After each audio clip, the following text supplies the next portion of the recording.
Welcome to the newest episode of the Caucus Corner. Each week, we bring legislators and New Yorkers together to discuss some of the most pressing issues from the perspective of people of color.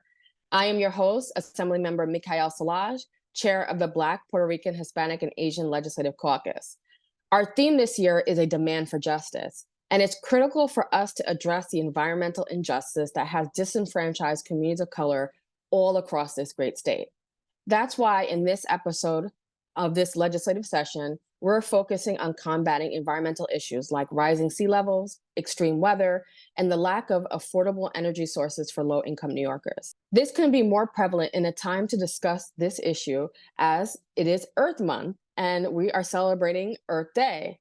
And while we're releasing this podcast just a little bit after Earth Day, it's important that we focus our policy and our politics on the environment and ensuring that we're tackling environmental injustice and building a world better for our state. And so with that, I'm going to kick it off. I have some great New Yorkers who are with me, and I'm going to first give the virtual mic to my great colleague, Assemblymember Amanda Septimo. Hi, thank you so much, Chairwoman Salaj, for putting this together. Hi, everyone. I'm Amanda Septimo. I represent the 84th Assembly District, which is the South Bronx. And, you know, we're famous for a lot of really great things, but we're also a little bit infamous for the fact that we have the highest asthma rate in the nation. And that is obviously an environmental justice issue. And that's really just one of so many that we deal with. And I started really in this world of politics through the lens of environmental activism with this organization called the Point CDC, based out of Hunts Point, which is where I grew up. So I'm really excited to be having this conversation. I agree that every single opportunity we have to center environmental justice, especially in communities of color, and especially in this moment where we're so focused on a green transition across New York State, is important. So I'm excited about this conversation to make sure that our communities that have been at the front line of impact also get to be at the front of the line for progress. Thank you, Assembly Member. And we also have another special guest with us, Michael Hernandez, who is a New York State Policy Director of Rewire America. And I've seen him working very hard in the hallways of Albany to ensure that we are having a clean transition, right, Michael? That's right. Thank you so much, Assemblywoman. Really appreciate being on the show today on Earth Day. Yeah, as the New York Policy Director for Rewiring America, at the Capitol on a daily basis, especially during budget time, you know, to see what we can do to move policy forward that helps New Yorkers to decarbonize. I'm from Brooklyn, New York. My father's from Costa Rica. Went to law school at Buffalo through the Arturo Schomburg Scholarship. And I've lived the past year, about 10 years in the Capital Region. I'm an attorney licensed in New York and California. And I was one of the lead negotiators for the Assembly of the Climate Leadership and Community Protection Act. I'm currently working for Rewiring America, which is a building electrification advocacy group. And we help people to get services and incentives to electrify their lives. So real happy to be here today. And we also have one of our great senators on the line, Senator James Sanders, who I know is from one of the most diverse boroughs in the city. What is it, Queens, right?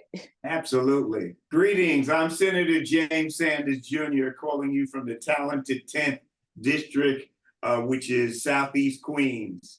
I represent some of the greatest areas, every place from the Rockaways to Jamaica. My friends, my area, of course, is an area that has dragged me into the environmental movement.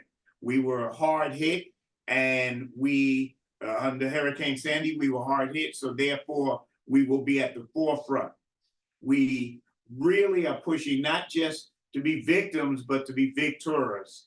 And we have a lot of exciting things that I'll tell you about later. And I look forward to this great conversation. Madam Chair, Madam Salaj, it's great that you have brought together some of the best advocates on this issue. as we celebrate Earth Day. And I commend you, and I hope that I can fit into your scheme of today, and I look forward to it. Well, thank you, Senator. I'm very excited to have everyone here on the podcast. It's important that we really highlight these issues because, at times we see that people are fighting about the climate law. So I know that the CLCPA was mentioned. Michael, could you tell us exactly what that law is and why it's so great that it's enacted here in the state? Yeah, absolutely. Climate law was enacted in 2019, really nation-leading goals and requirements, which included actions to achieve reductions in economy-wide greenhouse gas emissions. We want to reduce our greenhouse gas emissions by 40% by 2030 and 85% by 2050. And that's from 1990 levels. In addition, we are transitioning away from fossil fuel combustion-based energy generating systems towards clean energy generating systems.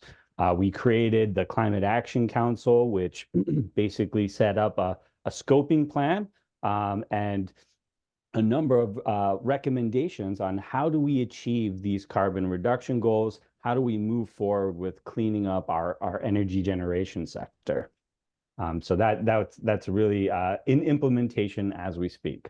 And what was really great about the Climate Act as well is it was really focused on climate justice and disadvantaged communities. It really said, if we're going to be moving forward with this climate transition, that we need to make sure that disadvantaged communities are identified and that they are provided with the resources they need to decarbonize so that we're not just having that the disadvantaged communities are not, which are often the communities that are most burdened with environmental impacts and burdens, are not left behind as we transition. So that's where a lot of the fights are happening even today as the implementation of the climate law moves forward. And I really appreciate you talking about the disadvantaged communities because often these communities are communities of color. And so, that climate law is laser focused on areas all across the state, including the South Bronx, which Assemblymember Septimo represents. Yeah, and I also really appreciate the fact that the law centers communities like ours, because it is communities like ours that have borne the brunt of the injustices over decades, and that also have been really leading the fight in the environmental space. I think one of the things that happens when you think about environmentalism is that people think of young people who often are not of color leading the movement, and they play a huge role, but there also are so many unsung heroes from our communities across the state that are of color that have been ringing the bell and saying this is an emergency. And that's 100% true in the South Bronx. And, those communities played a huge role in the CLCPA, but also have been at the forefront of making sure that implementation continues in a way that is equitable and that is really committed to balancing the wrongs of the past. And so, since then, we've seen progress. The state codified the right to clean air and clean water in our Constitution. And we've seen, good programs. For example, DOT has a program where if you have a truck fleet that does business, they'll give you incentives to electrify your truck fleet. Every single year, that program maxes out. Where there are truck owners who say, look, I want to make my truck electric. I want to figure out how to do that, but it's expensive. And so we see that there's a real appetite out there. And that's, kind of from a programmatic perspective. But I think there's also, there's really kind of two veins to this, right? Like you think about those programmatic opportunities. And when you look at legislation, there's this whole suite of legislation that's focused on new and clean energy opportunities, building the pipelines upstate, getting clean energy down to the city, thinking about windmill technology, et cetera. But then there's an entirely different vein, which is where I think the South Bronx has the opportunity to thrive, which is where you think about how to introduce efficiencies into existing infrastructure. So Electrify New York is a great advocacy program where we've had students in the South Bronx advocating to make sure that when school buses go electric, that there's money for the South Bronx first. There's a bunch of groups thinking meaningfully about how you start to think about how we move goods around New York. You know, air quality is an issue in the South Bronx because we have so many trucks that are coming in and out moving goods that the rest of the city and state need. So how do you make it so that those trucks aren't burning all of this dirty fuel? How do you prioritize that? We're building electric truck charging hubs in Hunts Point. We're doing all those sorts of things to say, yes, this green and clean revolution is taking over New York, but it's not just going to be everything new. It's going to mean looking at systems that exist and reimagining them so that they work for people on the ground, and really stop causing all the harm to the environment at the same time. And another, community that's getting the brunt of, extreme weather and climate change is Southeast Queens, particularly Far Rockaway, which the senator, I know that you represent that great area. Yes, I've had the pleasure of representing the talented 10th senatorial district, but we also refer to ourselves as the New York's Lower Ninth Ward. Now, as you may remember, the Lower Ninth Ward is the area in New Orleans that under Hurricane Katrina was battered and demolished. It caught the brunt of Hurricane Katrina, and it was the slowest to develop afterwards. We are the Lower Ninth Ward. We found that out after Superstorm Sandy hit us, and we were without power out my district for up to 60 days. And we really caught it, and we have not fully recovered. That means that we have to take climate change seriously. We have been taught that this is not a joke. And anybody who still believes that climate change is not real, I welcome them to come out and to see what we see as we fight this. One way of fighting this is with the Tuvula Challenge. The Tuvula Challenge, you say to yourself, what is that? Well, there's an island in the Pacific known as the Tuvula, and the Prime Minister was trying to draw attention to climate change. His country is going to be wiped out of existence under climate change in just a couple of years. So he took a lectern and he went into the ocean. And he spoke in the ocean and did a speech against climate change. Now, we decided to do the same thing. Now, our ocean, the Atlantic, is a little different than the Pacific Ocean. His ocean was 70 degrees. Ours is at this time of the year, 40 degrees at best. And while his waters were nice and placid, Pacific, of course, ours doesn't understand that.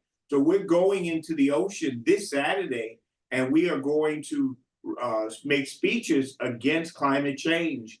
And last year, the ocean did not understand that we were coming in peace, and it demolished us, I must admit it. Within the first 15 seconds, it tore our lectern to pieces, it tore us to bits. It almost carried me off to Atlantis, but I was saved by Assembly Member Anderson and others.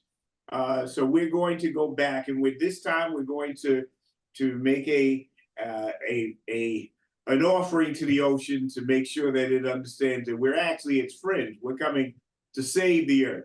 So that's what we're doing Saturday, and it's designed to draw attention to climate change, that this is real. And there are areas that will be erased if we don't do something about it.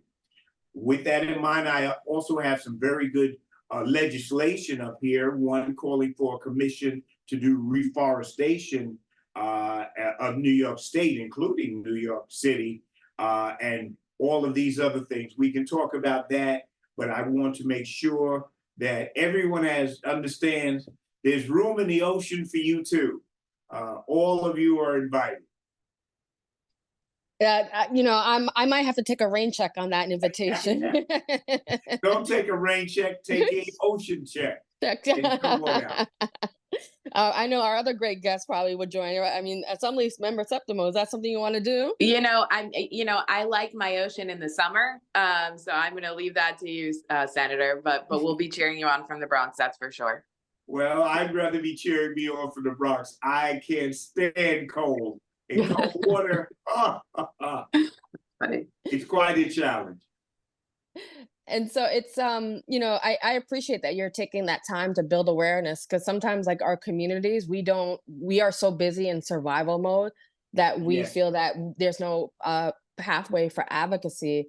And so, for our disenfranchised communities, what are some ways that we can get involved in some of the policies, or what are some policies that we need to start advocating for? And that's to all of us, to all the my friends here. Well, since I started, among the things we need to speak of is we need to look out for flooding, of course, but we also need to start talking about planting trees. The question of shade in our communities, planting trees. There's so many good things. It deals with the question of asthma and other respiratory problems that you, Assemblymember Septimo, would be interested in, but it also deals with the issue of heat and heat islands and things of that nature. So I would advocate planting trees and other things. Yeah, I think that that's definitely true. And I also want to see more advocacy around equity. I think we're all starting to finally feel the urgency. There's, I think, very few people left who are able to deny climate change with a straight face. But I want to make sure that that urgency actually translates to equity. In the South Bronx, we have peaker plants, which are some of the dirtiest plants that run when our electric grid is stressed, and they're only supposed to run maximum 1 hour a day. There's all sorts of regulations, but they actually end up running 24 hours a day, all the time, around the clock. And that contributes to our air quality issues as well. And we've been trying to push the administration in DC to put a timeline that says, okay, we're building all this green infrastructure. We're going to have all these new clean energy resources. When can we commit to closing down these harmful sites? And we're still working to get them there. And that's one specific example, but I think it's really indicative of sort of an ethos that we need to change. We can't make it so that we rush to the finish on everything that's good and everything that's clean, and we don't turn back and look at the communities that have been harmed and figure out how to make them whole before we call this project finished. And I think that that's something that on this project and on every other one, when we're talking about clean energy and this clean revolution in New York, that we need to keep in mind. And I say it all the time, communities at the front line of impact need to be at the front of the line for progress. Absolutely. Well put. And I'll just add, that the impacts of climate change do not fall equally across all New Yorkers. There's a growing body of research over the past decade that has highlighted the links between vulnerability to the effects of climate change and the persistent disparities in economic opportunity, education, housing, environmental quality, health status, mobility, and healthcare access and quality, as well as by race, gender, and socioeconomic status. So we have to really realize that climate change is really impacting our communities harder. When there's a heat wave, it's the urban communities are actually much hotter than the suburban communities. Like we are actually literally feeling these impacts. Our buildings that we live in, the infrastructure that we live in, is not as able to be weatherized and to be made energy efficient and to be made electrified as easily as some of these single family homes that you find in the suburbs. And so with all this money that's coming from the IRA from the Inflation Reduction Act that's coming to New York. They just approved $39 million for weatherization and electrification. And from New York's own budget, we have, and from ratepayers, like the New Efficiency New York program, with $5 billion of ratepayer-funded incentives for electrification and weatherization and energy efficiency incentives. That money needs to get to our communities, and it's available. It's there. It's already been allocated. So how do we get it to the people who need it? And that's where a big challenge is today. Well put. I hear, we were, talking amongst each other before we logged on, and we were talking about how the transition. There are a lot of people who are now, organizing against the clean transition, and how they want to, put out misinformation.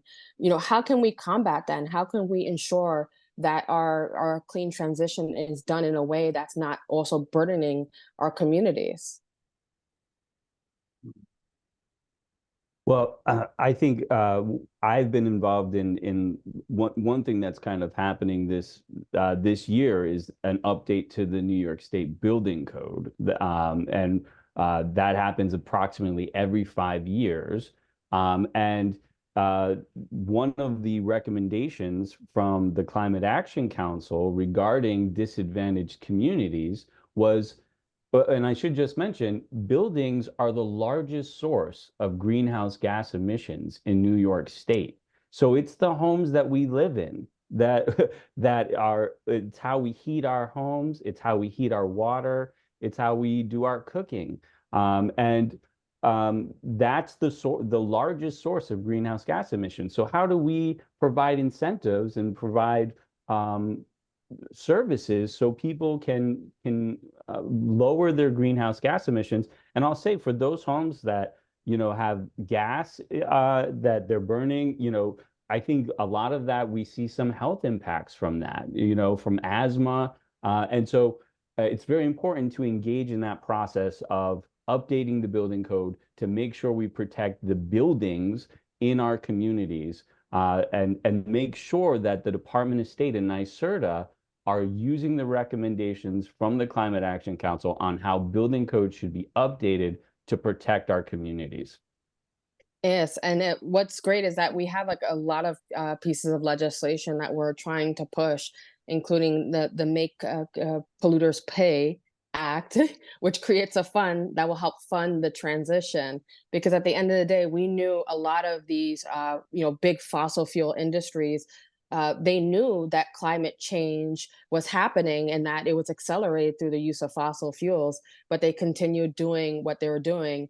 And so they should have to pay for this transition. And so that's something that I know I'm personally supporting, the caucus is pushing. And I know that, we're trying to, get it done in some form or fashion this session. So, hopefully we can make them the polluters pay.